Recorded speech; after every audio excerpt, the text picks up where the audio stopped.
are on this Wednesday, November 25, 2020, and it's Thanksgiving Eve in America, everyone. And I'm pleased to welcome Nimesh Porbandarwalla from Dr. Comfort Shoes, part of DJO, to our show. And the topic today is Journey from Software to Shoes, driven by passion with twists and turns along the way.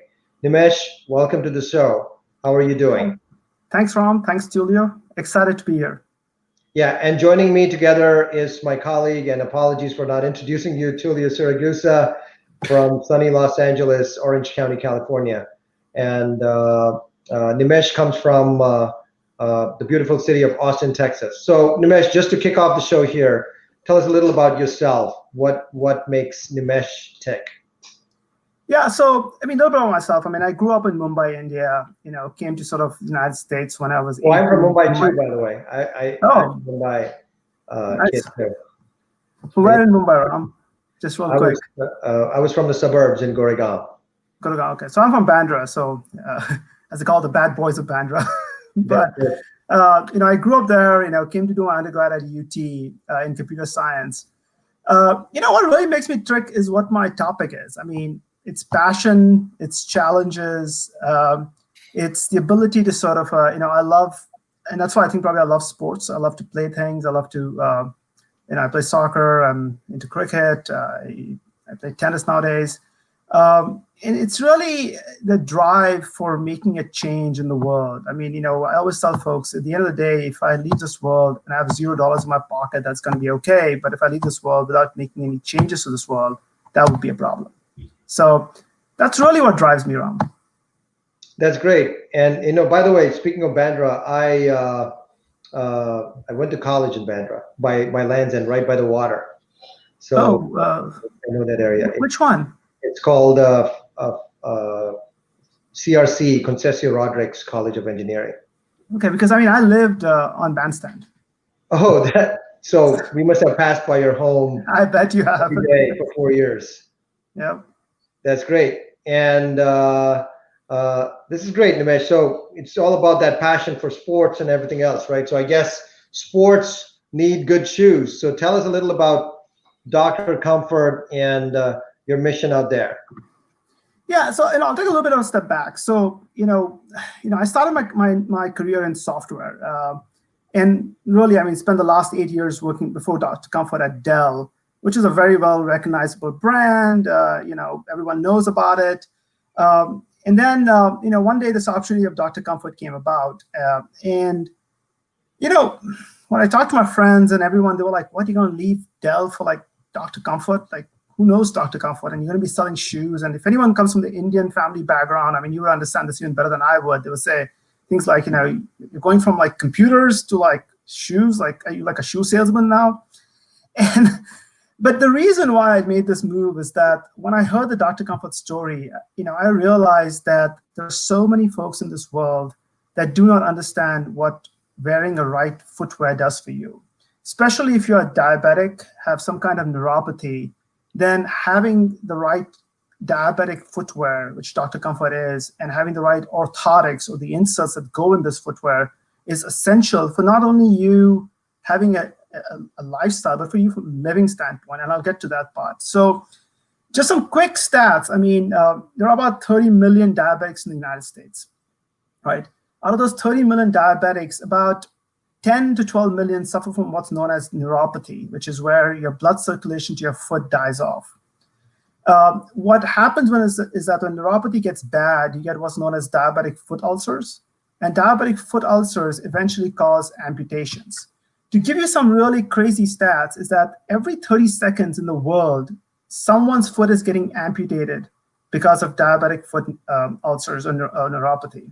That's really a big deal, huh? Like this whole link of diabetes to foot amputations. That's well established and well known. But I didn't know that you could actually prevent it, or at least prolong it, by just wearing the right shoes. That seems like a very simple solution. It's a no-brainer, isn't it? It is. And what's even crazier, Ram, is that when you look in the United States especially, and if you're 65 plus, which means you're Medicare eligible, Medicare will pay for a pair of footwear, diabetic footwear, and 3 custom orthotics every year. They'll pay for it. As long as you go to a podiatrist or some kind of a physician that can sign off that you do have diabetes and neuropathy.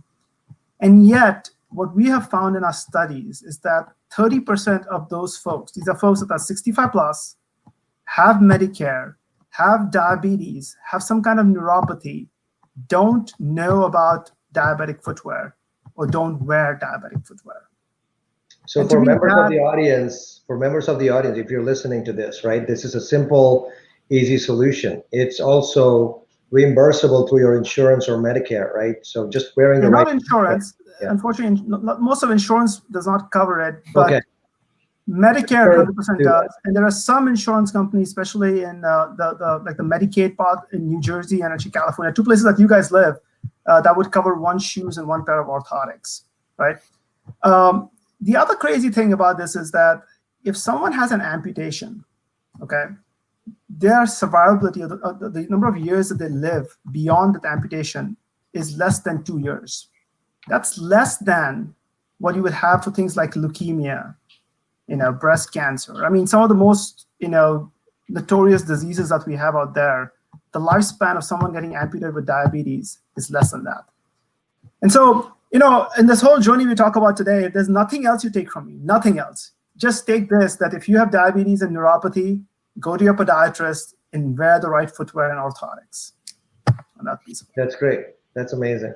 Now, so, I have a question. Are there plans to make the shoes a little bit more stylish? Historically, they've been these huge moon boots looking shoes. Is there plans to make them a little bit more stylish? I mean, you 65, you're still young nowadays, right? You're still. Oh yeah, absolutely. So fashion does kind of play a role in the aesthetics of these shoes. What's the plan around that? I'm just curious. I mean, I'm probably going to need those shoes at some point, and I want them to be cool shoes. They will be. No, and not only you, Tulio, the people that really want it cool are the women, okay? The men, honestly, black shoes, fine, they will run with it, right? It's the women that will come back to me and say things like, where are the heels? Where's the high arch? Where's the open toes, right? So let me give you a little bit of background. So first of all, diabetic footwear, for it to qualify for Medicare eligibility, has to have certain criteria. One of the criteria is that it needs to be closed toe. So it cannot be open toe shoes. So you can't have, flats that are open toe, for instance. 2 is it needs to have a wide toe box, because most people that have diabetes, unfortunately, are on the obese side of things. And so you need to have a wide toe box so your toes don't get crushed. 3, it needs to have double depth. So it needs to have depth where you can put in an orthotic into it. 4, it needs to be made out of a high quality, suitable material, for instance, a leather or a merino wool or something of that sort, right? And 5, it doesn't have to have any kind of stitching or lining inside the shoe so that it doesn't irritate your skin, okay? So here are the 5 conditions you need. That being said, diabetic footwear has come a long way. If you go to www.drcomfort.com, you can see our footwear. They are fairly fashionable. Now, I'm not going to say they're the most fashionable out there, but they're pretty good looking. To the point, and the way I know this is my brother-in-law is 28. He's a pulmonologist doing a fellowship. And, I bought him a pair of boots, a diabetic boots called the Rock. And he was like, man, those look really jazzy. And I was like, yeah, they're really good looking if you want to wear them. And they're super comfortable too. So, he wears them, he goes with his buddies, goes out, has a good time, has parties. And his buddies are like, man, those are amazing shoes. Where did you get them from? Like, which boutique did you buy it from? And so I think what's interesting is sometimes I find that the stigma of just when I say it's a diabetic footwear, people immediately think, oh, these must be ugly, black, these boxy shoes. When in reality, it's not. In reality, we have really good athletic looking shoes. We have really good sort of casual shoes, boots.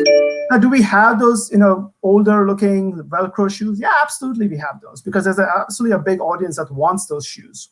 But most of our shoes right now look pretty fashionable. Now, for the women on the other side, unfortunately, because of the closed toe, no heels, needs to have a broad toe box, all those criteria, we can have shoes that have heels or open toes or high arches. So, there's surely a little bit more of a struggle for the women out there. But that being said, we're always looking to find new ways of kind of create more fashionable women's shoes that meet those criteria. So I'm curious, do you work with any designers, branded designers and things like that, to mix and match the whole diabetic medical needs of the product versus the fashion needs of the product? How do you marry the two needs? Yeah, so we work with designers who design for these companies, right? So, the way most of these companies work is, like a Nike, Adidas, so whoever you call it, and then also the boutique like Allbirds and those kind of stuff. They actually have designers in-house, but they also have contract designers from outside. And they're designers that specialize in making comfort women's shoes, specialize in making boots. And so we do contract with some of these designers, and then we basically look at, again, the overarching part of this thing is that we need to make sure that it fits the criteria for diabetic footwear. So, to your point, yes. Now, have we ever done a co-branding exercise? No. And it's something that's interesting, absolutely. We've thought about it. Do we reach out to some sort of like a Nike or a Adidas or a Puma, one of those folks, and say, hey, why don't we do a co-branding exercise between you guys? But right now, my big goal in life is awareness, just trying to get everyone knowing about what a diabetic footwear is and why you need it, before we go into the branding aspects of it. Speak a little, Nimesh, about the technical process that goes into making these shoes, right? What kind of technology? I read a little about 3D printing being used in this technology. And then what else? Like, how do you get the word out? Do you use digital technologies? Are you primarily online? Or do you focus more on doctors' offices and things like that? What's your business model like? Yeah, so obviously those are two different questions, so I'll break them up. So from the first part about technology, the technology for the shoes is very simple. It's a normal shoe. It's just with different sort of, criteria that are there. The technology for the orthotics is what really is improving over time. So when I say these are orthotics, these are actually custom orthotics. These are orthotics that are actually made to fit your foot exactly. They're made from from an imprint of your foot. And so if you think about it from where it started, in 1998 is when the therapeutic shoe bill was written. At that time, it was done using a cast. So similar to when you break your hand, you put yourself in a cast, they would put your foot in a cast, and they would use that to manually hand make these orthotics, sort of a very long, lengthy process. Then it went to folks putting your foot in a foam box, which is something similar to when you when you have a baby and you want to take their footprints or their handprints, and you put them in this foam box, and then you basically scan this foam box using a CAD software, and then basically have the machine sort of cut the orthotics for you. Then it has gone now. What we're using nowadays is what's known as an occipital camera. So we have an iPad, and you put an occipital camera on top of the iPad. The occipital camera is actually a 3D sensing camera, and it creates a 3D image of your foot. And that image is now used as the way to create your orthotic. Moving forward, where this is going to is that, one, you're going to have, the iPhone 12 Pro already has the lidar camera on it, which is a 3D sensing camera. And so the future of this is, your phone having this camera to sort of be able to create this 3D imagery of your foot and being able to send us the image so that we can make a custom orthotic for you, as well as people putting, 3D printers within their shops, so that instead of, right now the way it works is, you go to a podiatrist or you go to a physician, they'll take an image of your foot, they will send the image to us. We will have machines that will basically cut that, use that image to cut you a custom orthotic and then ship it back to you. In the future, these folks will have 3D printers in-house, and then they will just print the 3D orthotics in front of you, right? And right now, the unfortunate thing is 3D, even printing 3D orthotics takes about 2.5 hours to 3 hours. And so once the technology gets good enough, and we can do this in about 20 minutes, that's where we will go with it. That's pretty cool.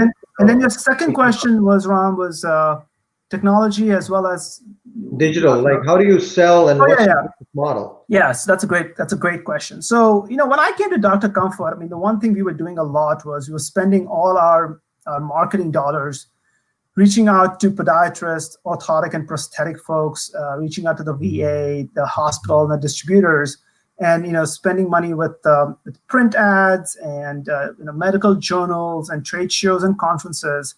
But what I quickly found out was that our brand awareness within that group was around 95%. They knew who we were. I mean, every podiatrist, if you ask them who's Dr. Comfort, they know Dr. Comfort because we are the #1 brand when it comes to diabetic footwear. But the people that did not know about Dr. Comfort were the people who needed to wear them, are the patients. And so in the last year and a half, we've completely changed our strategy, and we're really focusing on awareness and really going after the patient through digital. So we are using social media, using influencers.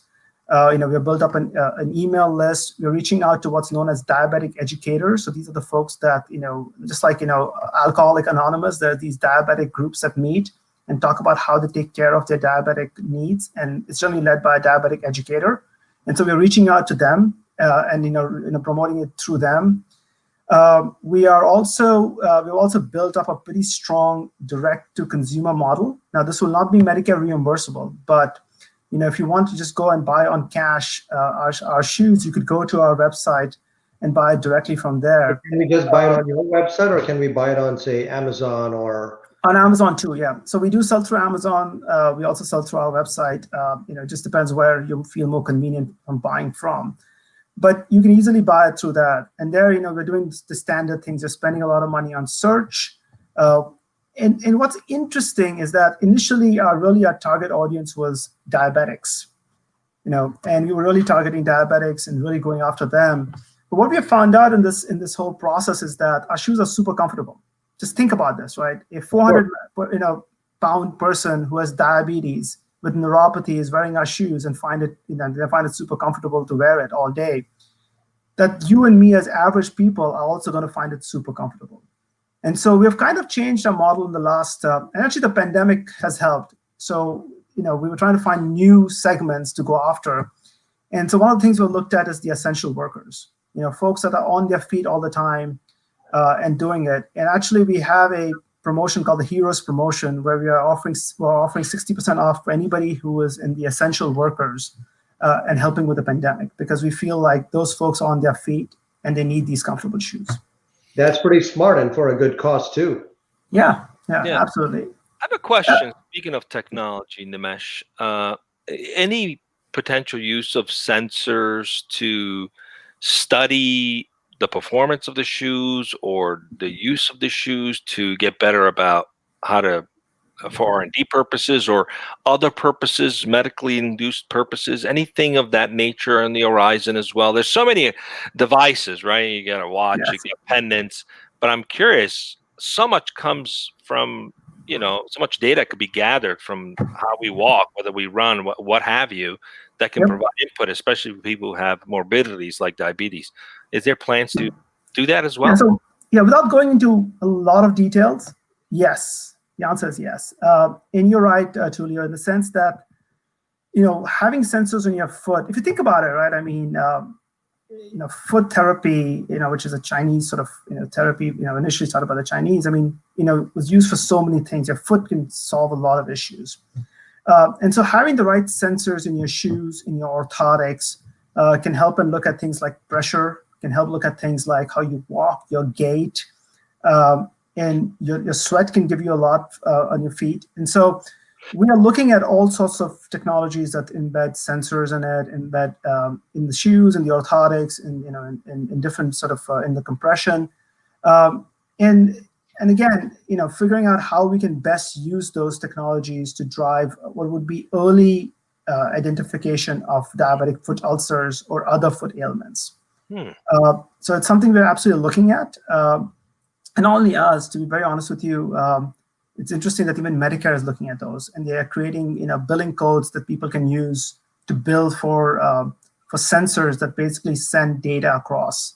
And again, I think the pandemic has helped in that, because as more and more people cannot go to podiatrists and orthotic and prosthetic folks, it has led to telemedicine becoming an important part of our daily. And medical devices in general, right? And medical devices in general, exactly. And so it has sort of sped up the whole sensor world of how do we build the right sensors and capture the right data and use that data to not only do population management but also early detection.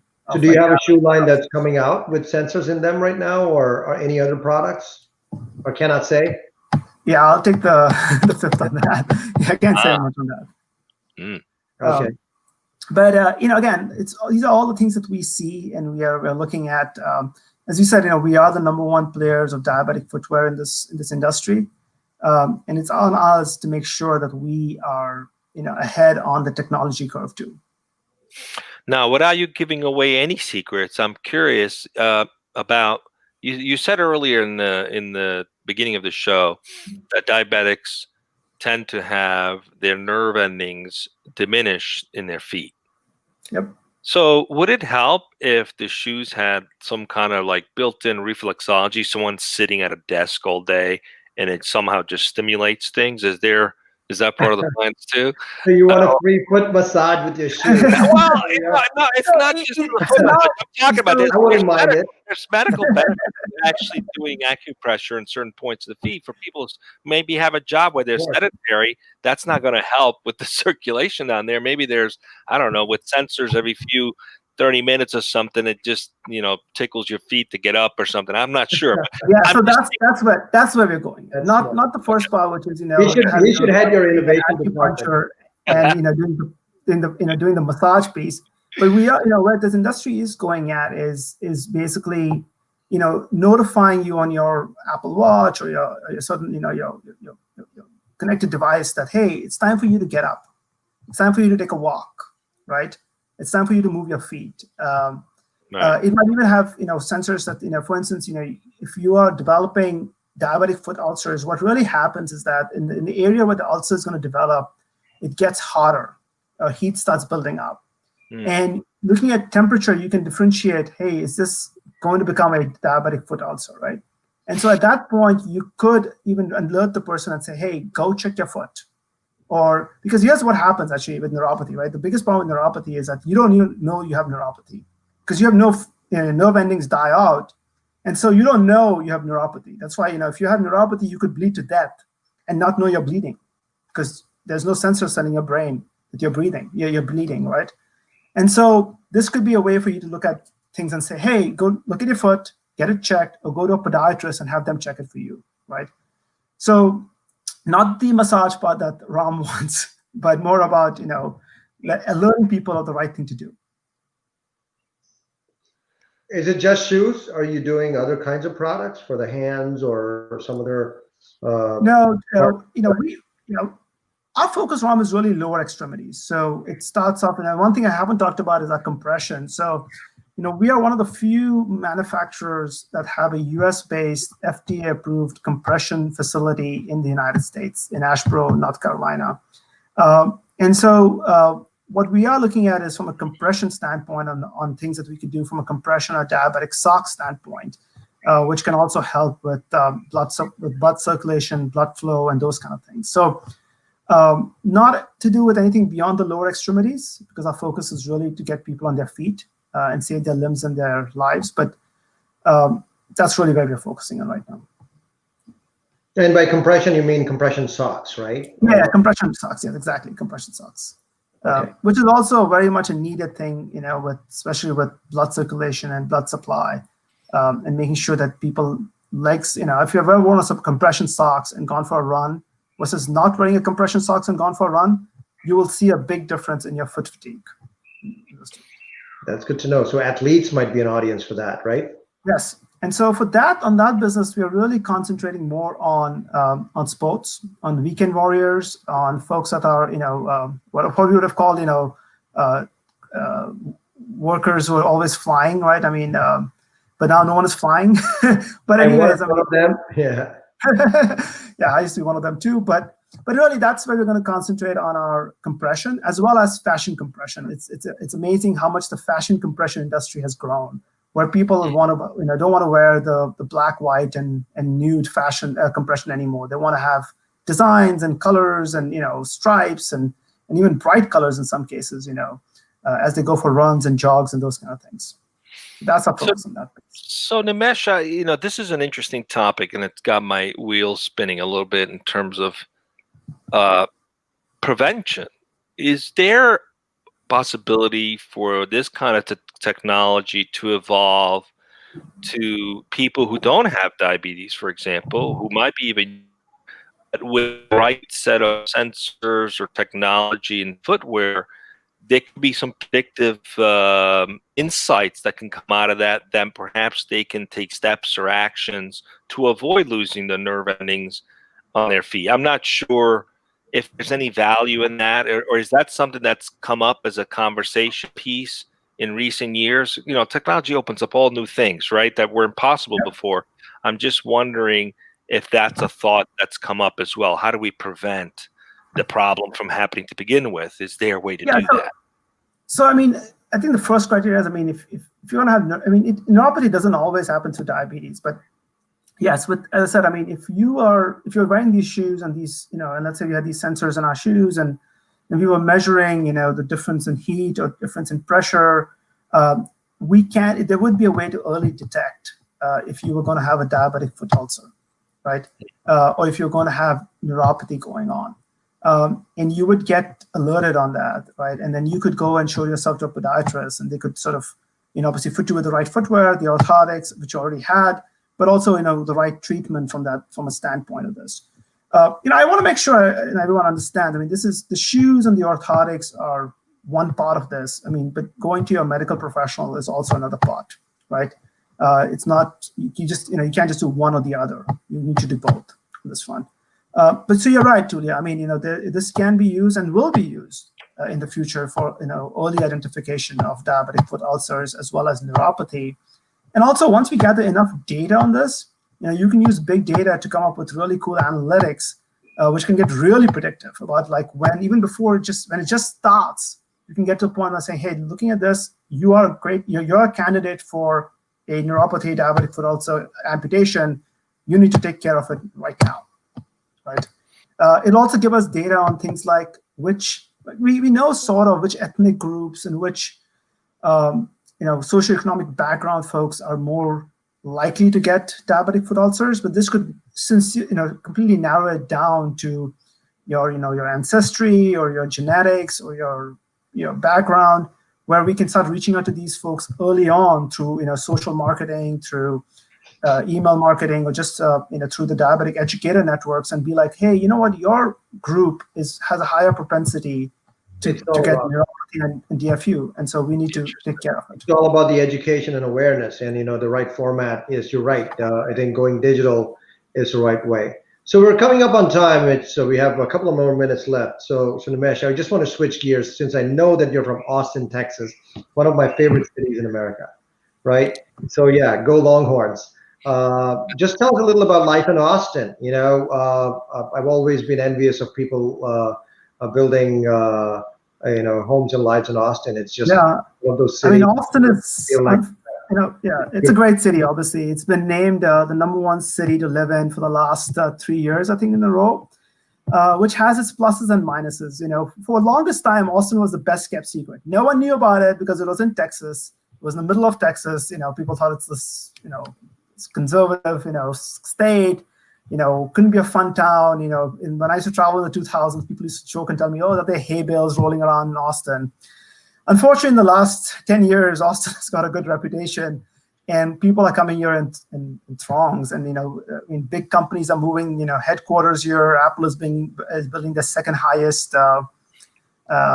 biggest sort of campus in Austin. So it's growing tremendously. It's a great city. It's a young city. It's extremely vibrant, very intelligent city. I think it was rated at one time one of the most educated cities in the United States.